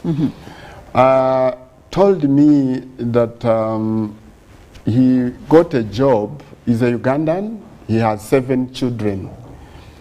I want to tell you the gravity. I want to show you the gravity of the matter. We are laughing about it, but it's quite a big problem. Yes. This gentleman has 7 children, and I think along the way he got his job required that he transfers his services to Nairobi, Kenya. So he left his wife here and the family. So he kept oscillating between Nairobi, Kampala, Nairobi, Kampala. So I think along the way something happened, and when he came back here for holiday, he suspected that some of the children were behaving in a queer way, according to him. Yes. Because he said, specifically, he said there's a boy who is exhibiting characters that he has never seen in their family lineage. So he became suspicious, and he wanted to have these children tested. So I advised him, and he even promised that he would get back to me to share the results. That was 2 weeks ago. Yes. He actually did a paternity test on the 7 children, and the results turned out that he has only 2. Out of the 7 yes, children? Out of the 7. He has only 2. The 5 do not belong to him. You can imagine. 5 out of 7, he had 2. Now, the irony was that he had come to passport office. Actually, why he came specifically was he had processed passports for these children, And he had indicated on those details that he's the father. Yes. And stuff, and given, of course, family names from their clan. So he was wondering if we could expunge the details. We remove those details of his from the passports, yes, because he's actually not the father to the children. I said, now, yes, I am not the father. I want to revoke. I want to withdraw my name, because that is a family name, you know. So that is, we are still there. We haven't yet sorted that matter. And 17 others who have written to us and are asking to expunge details from the passport system of children whom they had originally thought belonged to them, yes, but when they're actually not their children. So you can see how big the problem is. It's actually very, very big, and we're looking at some of the reasons that have brought an increment, or at least a rise in the demand for DNA paternity tests, as we have been seeing in the current stories or news all over the country. But also, Simon, I would love to understand, has this been the same trend? If you compare now and say maybe to 3 years ago, what has the trend been like? Have the numbers just shot up specifically around this time, or in comparison anyway to, like, say maybe the last, going back to like 5 years ago? Yeah. How has the trend been, the pattern? Generally speaking, I had never experienced even I think ever since I joined the ministry, and specifically this public relations docket, I have been, there are people who have been casually, a few people casually asking about it, not even exceeding 5 in a month, say month, 2 months, yes, 5, 6. But these 2-3 weeks, I do not know for sure personally why the demand has shot up. Yes, it is just too much. Somebody whispered to me that it could be because of abantu bakoowu. I don't know what.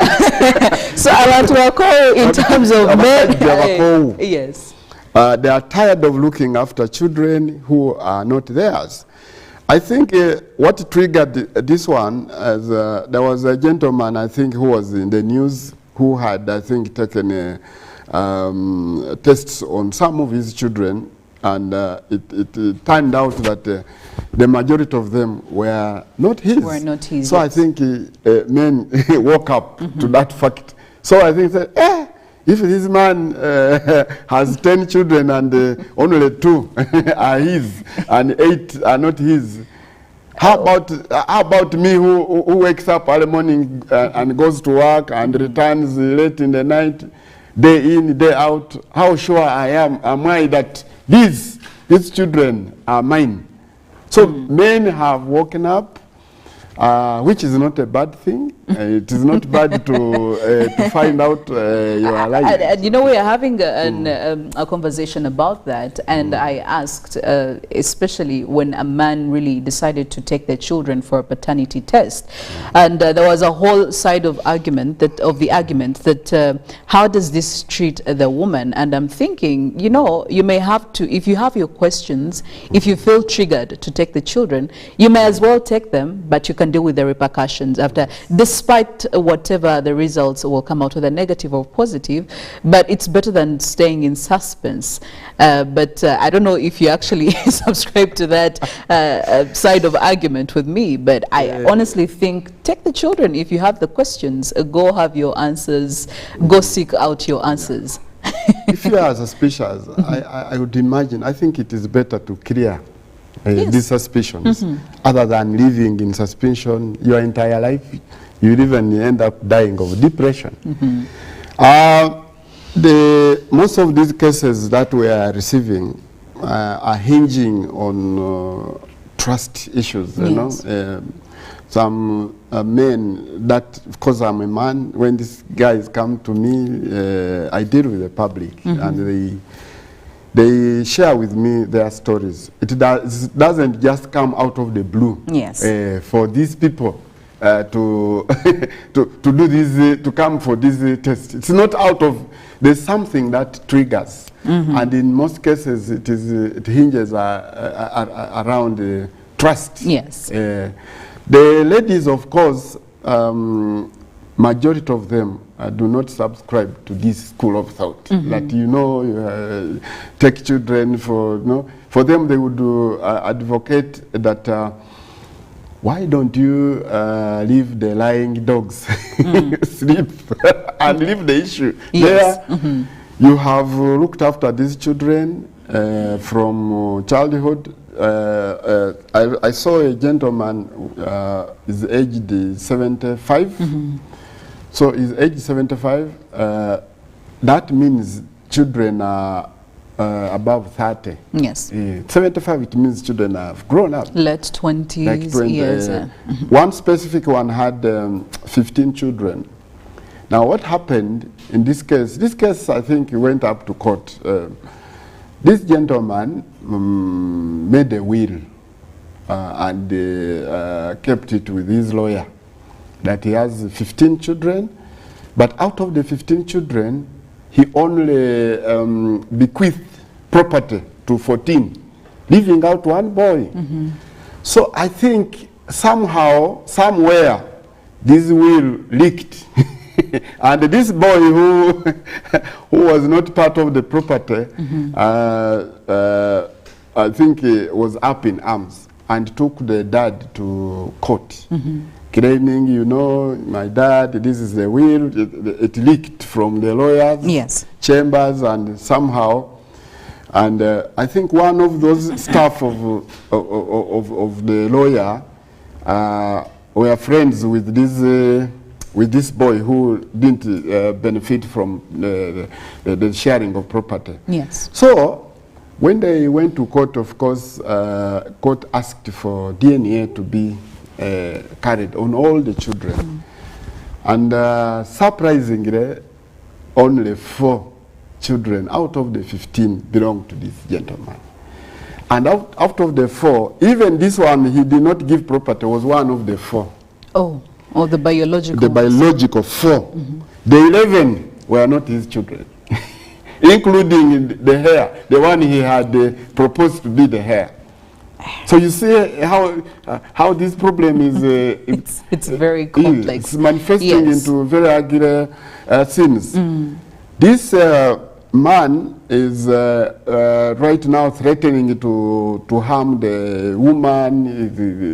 The other day, I think they are trying to, they enlisted the services of counselors to try to talk to him because he's not himself. Yes, absolutely. The reaction has to go along those lines. I think he's kind of even running mad. He's out of his mind.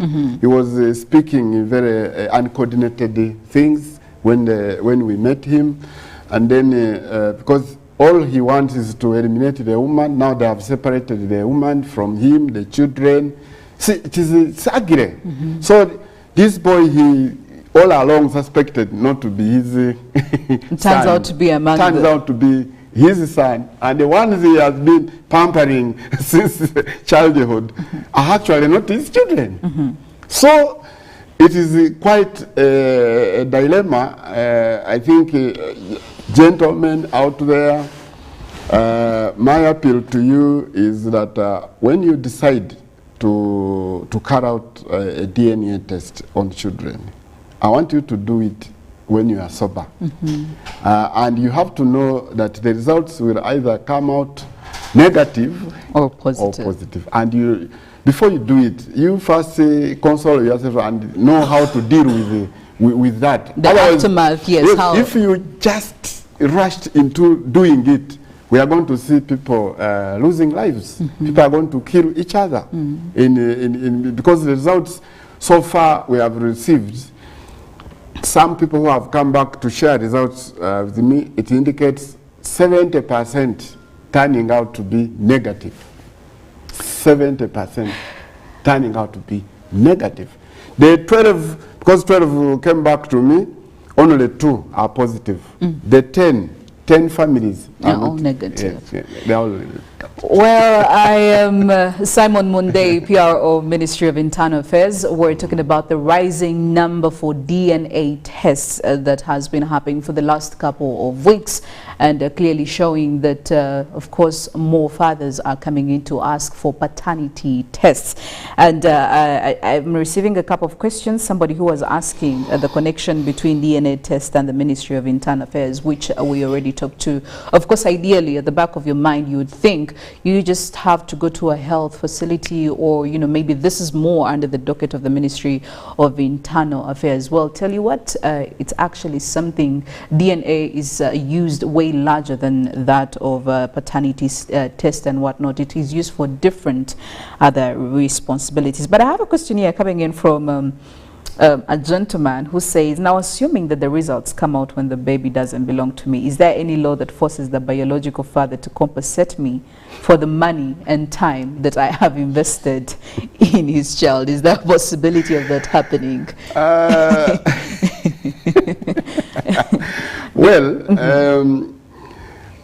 most of these, like I've just mentioned, most of the results turning out are actually negative, most of them. Yes. Because so far I've received the results of 12 of them, and only 10 are, only 2 are positive, 10 are negative.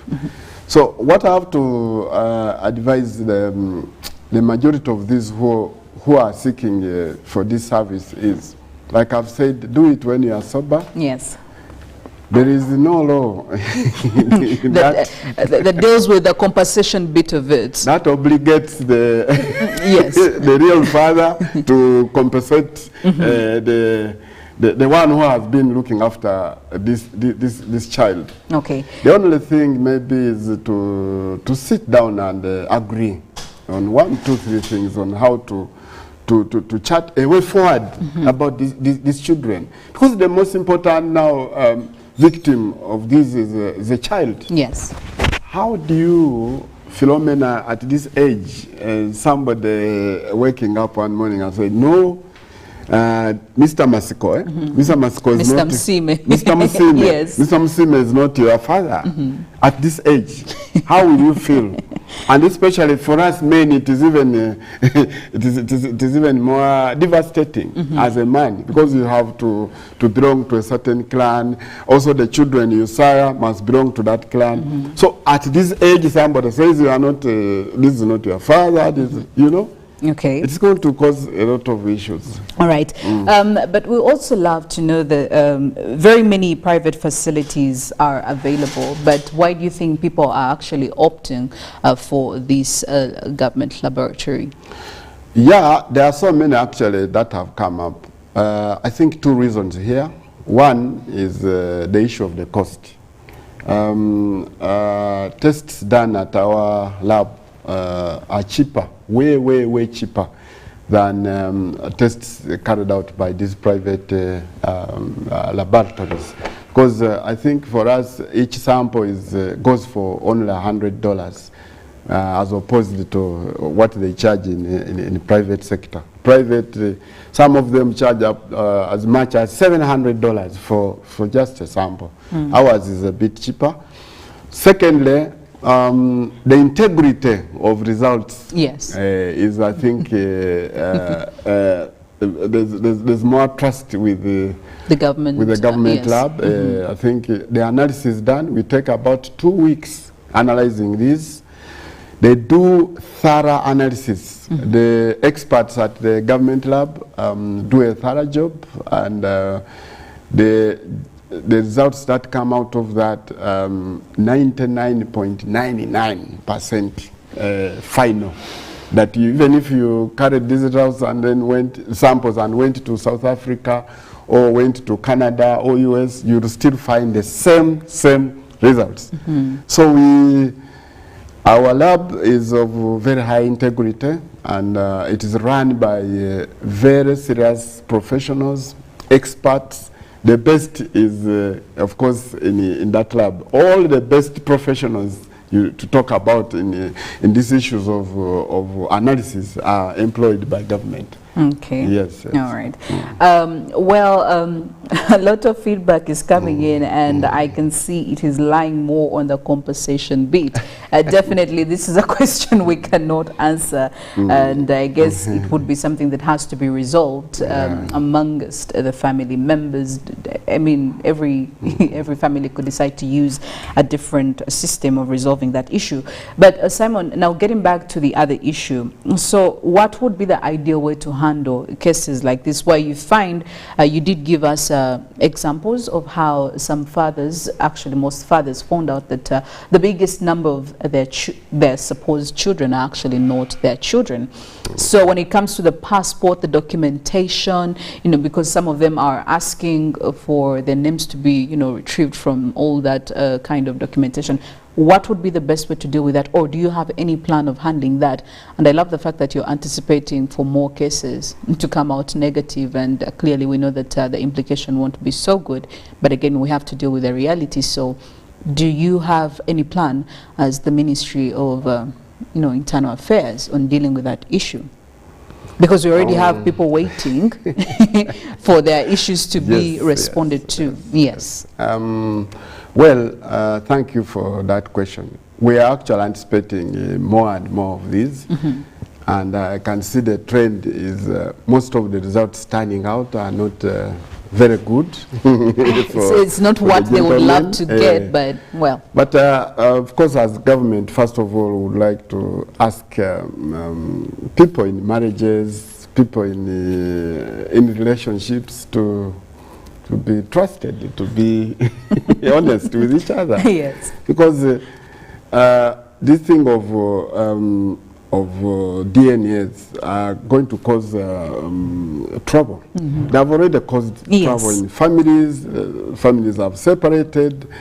Marriages have vanished in just a minute, and there are lots of trust issues. Yes. I do not think a man will continue trusting a woman whose children are found not to be his. It would be a very big problem. So now, about documentation and to do with the passport. For us, of course, when we are processing passports, for children especially, the parents' names, father, mother, details are input in the system. So if one finds that the children are not now theirs, I think we would do, for us, we have no problem with that. We shall require you to go to either NIRA or because the details we use in passport are linked to NIRA. So we pick these details from NIRA. If somebody comes with details of the father, the mother, and stuff, we compare with what is in the NIRA ID system, and then we reconcile. So we would expect this person to write to NIRA officially and also write to us, and we shall also require evidence that indeed the child you are talking about is not yours, and we shall ask the mother and sit down and find a way forward. Okay. Yes. All right. Kovuchi John, I hope I got your name right. You are asking about the cost implications to the person who demands for the DNA, and if yes, how much does it actually cost if you're going to use the government laboratory? I think mentioned something. Government lab is way cheaper. This test goes for $100 per sample. So if you are going with the mother, father, and the child, that will cost you $300. The cost is way higher in the private sector. Yes. So this is what we charge at the government lab. Okay. I have a viewer here who is talking about how it is very necessary for people to show some compassion, especially when it comes to the family setups, lying to people about responsibilities that they shouldn't be handling. And I think they're talking about children who exactly are not, belonging to other people. I also have someone here talking about how there is a lot of trust issues, especially when it comes to family setups, and we have broken the structure setup of these same families. No wonder we are having fathers come out to ask for DNA tests. Well, it is quite a big reason that we cannot ignore, especially when we talk about why the numbers are growing up. And again, this I guess could be a contributing factor.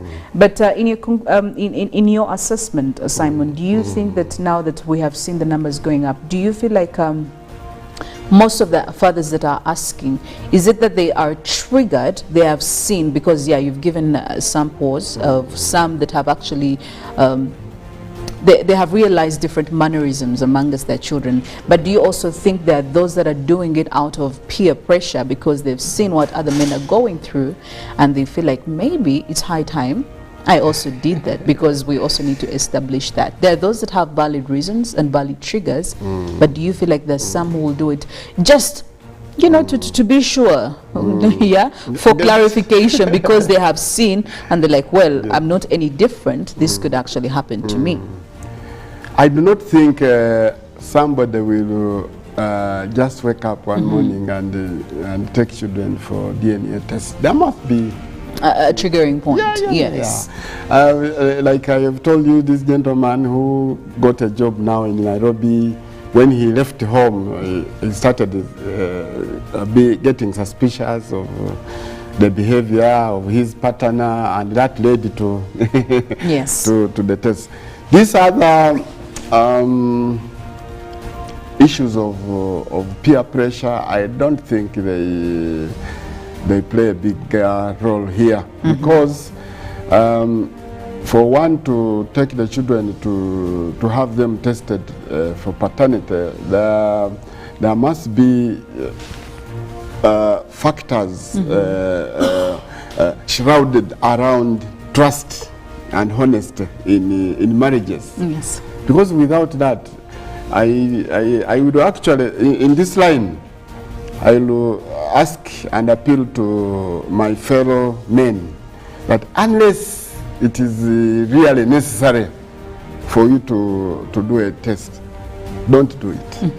Unless it is of absolute necessity. Because it is causing a lot of problems. Yes. It is causing more harm than good. Yes. Yes. Unless it is of extreme necessity, I would appeal to the gentlemen out there to leave pie as pie, because it is people are going to kill each other. Look at this child you have been wasting your money. One of the kids we are looking at was in an international school, and this gentleman is paying lots of dollars in international school, and now the kid is not his, and he is so rattled that even mentioned something bad, that each time he goes, meanwhile he has not informed the wife about the test, the results. Yes. And he told me that each time he looks at his wife sleeping in bed, he just wants to cut off her head. So you can see how people are thinking. This will lead to loss of lives. And people are running mad. I told you of this old man who was taken to court by the son.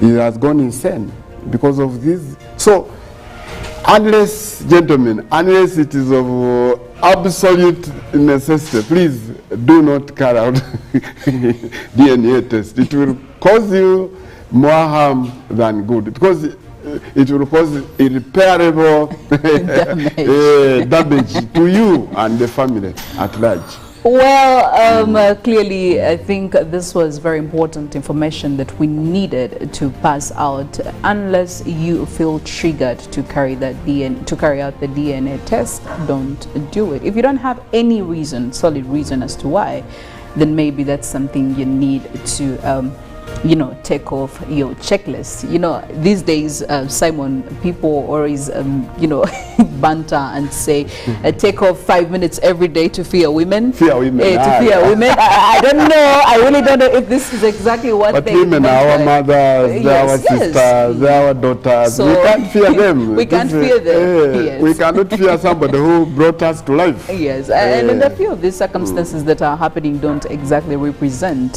for the rest or for the entire generation. Yes, so we'll have to find a way of working around it. Well, we'll leave this conversation, but Simon, thank you so much for making time for us and giving us this information.